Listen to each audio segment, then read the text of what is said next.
Le dimanche 7 novembre 1941 est une date fatidique dans l'histoire des États-Unis. Ce jour-là et sans déclaration de guerre préalable, le territoire des États-Unis a été attaqué d'une manière très sévère.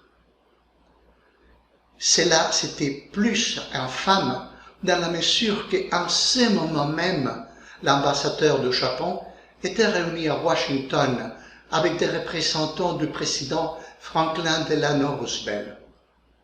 C'était midi 48 à Washington et 7h48 du matin à Hawaï. Des avions de l'Empire japonais ont attaqué la base militaire navale des États-Unis de Pearl Harbor dans l'île de Oahu à Hawaï. En dépit d'être un ennemi du Japon, il y avait quelqu'un en Grande-Bretagne qui s'est énormément réjoui de cette attaque japonaise contre les États-Unis.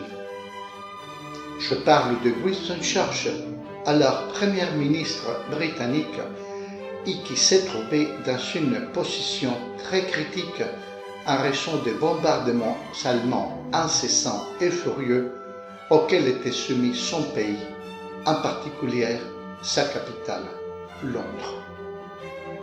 Les Britanniques avaient désespérément besoin de l'aide américaine pour sortir de cette situation. Cette attaque japonaise n'a laissé aux États-Unis d'autre choix que de déclarer la guerre au Japon et à ses alliés, malgré une forte résistance d'une bonne partie de la population américaine pour entrer dans cette guerre.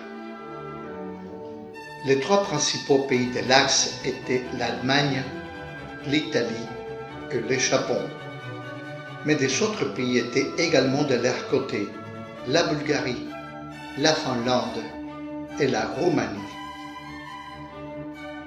On raconte qu'Hitler, en apprenant la nouvelle, était furieux contre les Japonais parce qu'en premier lieu, il n'avait pas été consulté, ce qui était de rigueur du fait qu'il s'était un allié des Japonais, et parce que de cette manière, les États-Unis entraient en guerre et ils ne voulaient pas des Américains dans ces conflits. Immédiatement après l'attaque et le naufrage d'une partie considérable de la flotte militaire américaine, de nombreux Hawaïens ont émigré vers le continent parce qu'ils croyaient tous que la prochaine étape serait l'occupation pure et simple de l'archipel par les Japonais. Fondamentalement sont restés des autochtones et quelques 130 000 habitants d'origine japonaise, auxquels on a voulu initialement transporter aux États-Unis dans le continent. Plus tard, pour des raisons logistiques et se rendant compte des graves conséquences que cela aurait sur l'économie hawaïenne, ils ont décidé de ne concentrer qu'un petit nombre dans 5 camps de concentration à Hawaï et des autres sur le continent. Comme cela s'était déjà produit dans des autres pays occupés, la première chose que faisaient les Japonais, c'était d'épiller les banques et d'utiliser les devises qu'ils y trouvaient pour financer leurs machines de guerre. Il y avait environ 200 millions de dollars en espèces en circulation à Hawaï à l'époque, ce qui c'était une somme énorme en ce moment. Dans un premier temps, les États-Unis, pour éviter que leurs propres argents ne soient utilisés contre eux, ont décidé d'imposer une loi par laquelle chaque personne avait la possibilité de n'avoir que 200 dollars et les entreprises 600.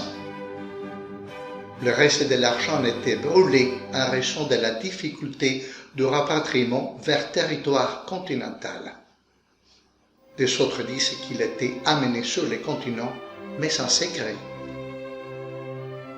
Conscients que cette mesure était malsaine pour l'économie, ils ont échangé en quelques mois le peu d'argent en circulation qui restait et en quantité illimitée.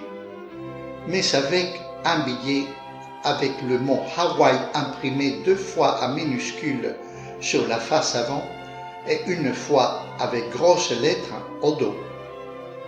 Dans le cas d'une hypothétique invention japonaise des îles, ces billets ne pourront être utilisés dans aucun pays du monde, ce qui leur ferait perdre immédiatement toute leur valeur.